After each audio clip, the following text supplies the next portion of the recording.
Have you ever felt wide awake all day, but the absolute second you try to pray or engage in any spiritual practice, you are suddenly hit with this massive, overwhelming wave of exhaustion? Well, you are definitely not alone. Today we're unpacking some deeply fascinating and, honestly, universally relatable insights drawn from Christian theological writings and modern commentary. We're going to enthusiastically dive into the theological, the psychological, and the highly practical reasons behind why this frustrating fatigue actually happens. Now, this isn't just some modern problem caused by staring at our screens too much. The source material raises a super relatable question right off the bat to validate what is a very common human experience. Have you ever fallen asleep while trying to pray? The commentary reminds us of a crazy moment in history. Even Jesus' inner circle, his most trusted guys, Peter, James, and John, struggled with this. They were asked to do literally one thing on the night before his crucifixion: just stay awake and pray. But despite the insane urgency of that moment, they fell asleep 3 separate times. So yeah, it establishes a scriptural baseline that this struggle is ancient. But let's bring it into the modern day and look beyond the physical sleep of those early disciples. Why is it that you can be perfectly awake, scrolling your phone, driving, working at your desk, but the absolute second you bow your head and close your eyes to focus spiritually, a sudden uncontrollable yawning fit kicks in? Like, what is that?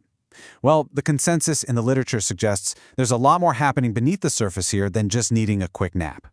Which brings us to part 1, the mystery of prayer fatigue. The literature actually categorizes this phenomenon into 4 distinct buckets. When your eyelids suddenly feel like literal lead, it could be a symptom of a few very different things. First, it might be active spiritual warfare attempting to distract you. Second, it could be your physical flesh simply resisting spiritual discipline. Third, it might actually be a divine psychological release of carried anxiety. Or finally, and let's be real most practically, it might just be plain old human physical exhaustion. Let's break these down so we know what's really going on.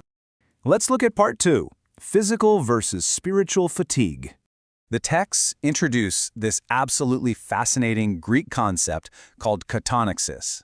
Basically, this translates to a spirit of slumber or a stupor. Now, unlike normal tiredness where you just need a good night's sleep or a strong cup of coffee, the sources describe this as a heavy, oppressive force. It's said to cause a deep spiritual lethargy, a thick mental fog, and this chronic fatigue that physical rest literally cannot fix.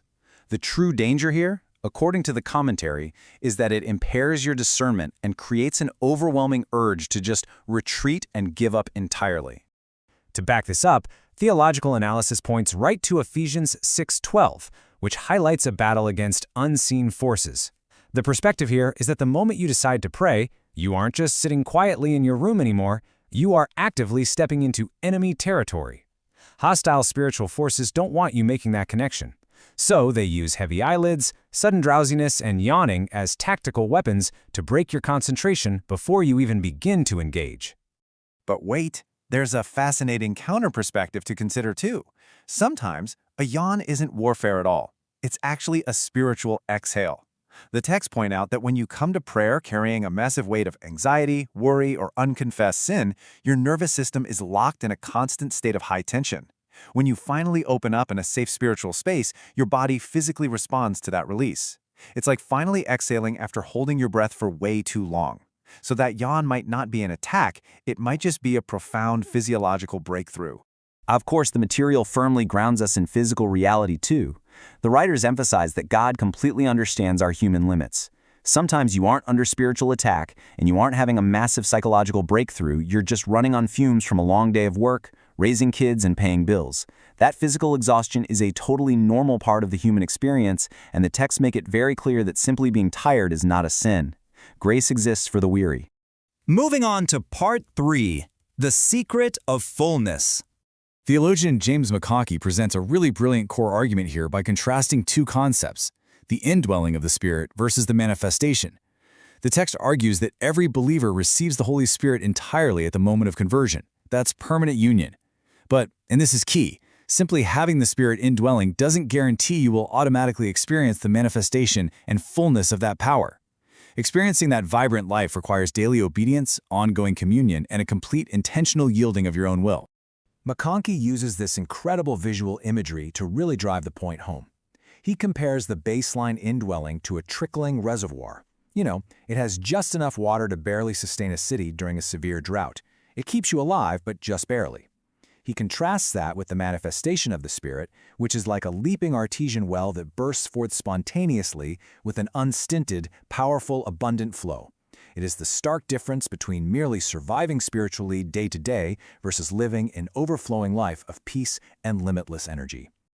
So why is it so incredibly hard to tap into that artesian well? Well, the texts explain it through the ongoing battle of two natures. Even with the Spirit indwelling, human nature, often referred to as the flesh, remains as a very stubborn joint tenant in your life. And the flesh, the sources argue, is inherently lazy. It prefers mindless comfort, endless doom scrolling, and uninterrupted sleep. When you attempt to focus, the flesh actively fights the Spirit, using yawning and lethargy as a literal physical resistance mechanism against spiritual discipline. This brings us to a crucial point derived from Paul's letter to the Romans. Achieving that true spiritual fullness and actually gaining victory over that lazy, resistant flesh requires absolute, unreserved surrender. The texts argue that you cannot simply ask the Spirit to fill you while tightly holding on to your own comfort. You must actively yield the space. You have to present yourself entirely as a living sacrifice, effectively giving up your right to simply be comfortable. Okay, let's get highly practical with part 4, strategies to fight back. The writers map out some incredibly actionable steps to fight back, starting with a crucial habit shift. Stop leaving prayer for the very last part of your day. Look, if you wait until you are already in bed with the lights off and your eyes half closed, your body has logically concluded that the day is over and it's sleep time. By intentionally shifting this to a morning or midday priority rather than treating it as a sleepy leftover, you completely change the dynamic. Next, consider how physical action heavily dictates spiritual alertness. The texts sharply contrast a passive posture with an active one. Remember those disciples in the garden? They were lying down, a posture that biologically induces sleep. The practical strategy here is beautifully simple. If you find yourself yawning uncontrollably, change your environment. Stand up, pace around the room, speak your words out loud. Forcing that physical activity snaps your nervous system and your wandering mind right back into sharp focus.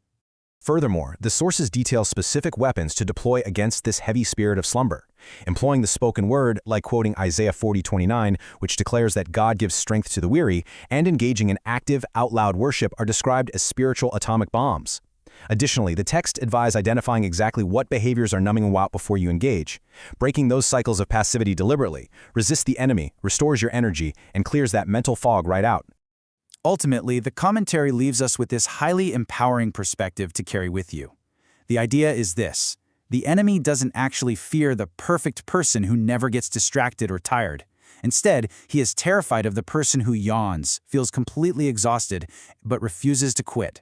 Showing up tired, acknowledging your profound weakness, and pushing through the resistance anyway is the exact kind of gritty faith that the texts say moves mountains. So the next time those heavy eyelids hit, you have a choice to make. Will you retreat into slumber, or will you stand up and push through?